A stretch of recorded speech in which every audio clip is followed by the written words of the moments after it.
Ada pertanyaan, kalau Bunda Maria begitu penting dalam karya keselamatan Allah, kenapa kitab suci hanya mengatakan sedikit tentang dia? Yuk, kita simak pembahasan tentang hal ini.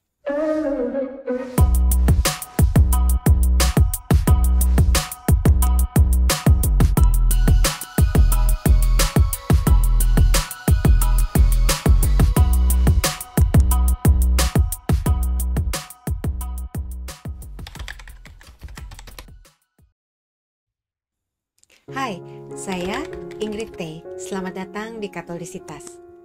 Kalau orang hanya berpusat kepada apa yang eksplisit tertulis dalam kitab suci, maka ia dapat sampai pada kesimpulan kitab suci sangat sedikit menuliskan tentang Bunda Maria. Tetapi cara membaca seperti ini tidak sesuai dengan cara gereja membaca dan mengartikan kitab suci. Gereja telah sejak awalnya menerima kitab suci dalam kesatuannya dengan tradisi suci yang menjabarkan tidak hanya yang tersurat tetapi juga yang tersirat di dalam kitab suci. Kristus sendiri mengajarkan cara ini ketika menampakkan diri kepada dua muridnya dalam perjalanan ke Emmaus. Tuhan Yesus mengajarkan bahwa cara mengartikan kitab suci adalah dengan melihat keterkaitan antara perjanjian lama dan perjanjian baru, dan bahwa dalam perjanjian lama terdapat gambaran yang akan digenapi dalam perjanjian baru. Berpegang pada apa yang diajarkan Kristus dan gereja perdana, Katekismus Gereja Katolik juga mengajarkan demikian.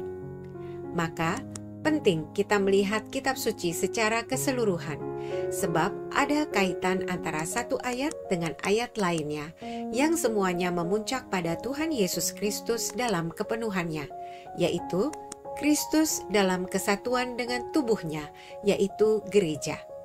Bunda Maria terkait erat dengan semua penggambaran ini, sebab ia adalah model atau teladan bagi gereja.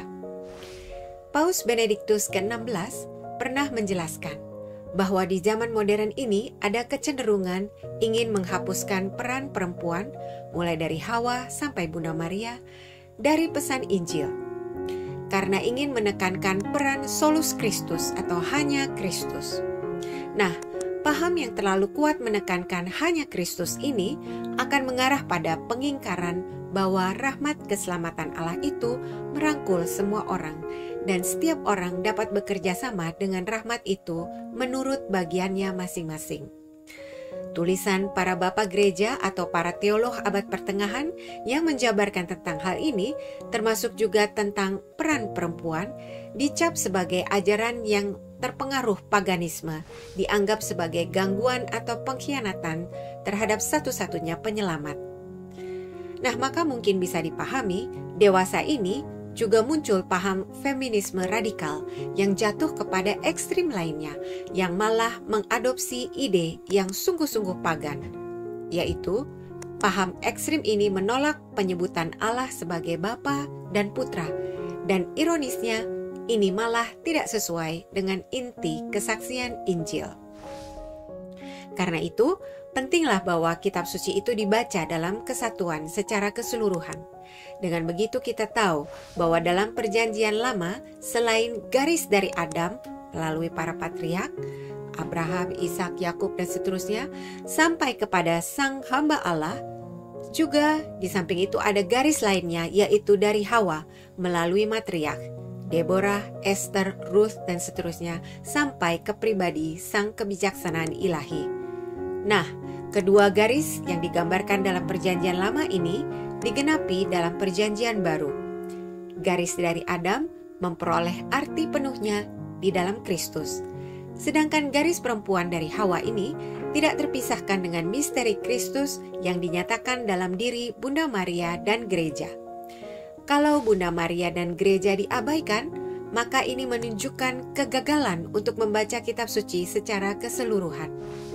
Kalau konsep gereja secara biblis ini dikesampingkan, maka kita akan kehilangan tempat di mana kesaksian kitab suci dialami secara utuh. Hanya dengan mempertimbangkan keseluruhan, kita dapat memahami keseluruhan. Maka kita tahu bahwa meski secara eksplisit Bunda Maria tidak banyak dijelaskan dalam kitab suci, tetapi sesungguhnya gambaran tentang Bunda Maria tersebar luas dalam kitab suci, dalam Perjanjian Lama sampai dengan Perjanjian Baru, sejak kitab Kejadian sampai dengan kitab Wahyu. Jejak ini menampilkan gambaran tentang gereja yang tidak lain adalah tubuh mistik Kristus sendiri, dan Bunda Maria adalah anggotanya yang sempurna. Ia terdepan di antara para anggota Kristus lainnya. Adalah kebijaksanaan Allah yang menghendaki agar Bunda Maria tidak secara eksplisit ditampilkan menonjol dalam kitab suci. Sebab satu-satunya penyelamat kita yang oleh namanya kita dapat diselamatkan adalah Yesus Kristus, seperti yang kita baca di Kisah Para Rasul bab 4 ayat 12. Karena itu, peran Bunda Maria dan semua orang kudus lainnya mesti menjadi latar belakang yang mendukung peran Kristus ini. Semoga dengan cara pandang ini, kita memiliki pemahaman yang lebih menyeluruh tentang rencana keselamatan Allah di dalam Kristus dalam kesatuan dengan gerejanya, dengan Bunda Maria sebagai contoh sempurnanya. Ia mengikuti jejak Kristus dengan ketaatan dan kerendahan hati. Bunda Maria tidak menonjolkan diri dan membiarkan Allah sendiri yang meninggikannya pada waktunya dalam kemuliaan surga. Sampai jumpa di video berikutnya.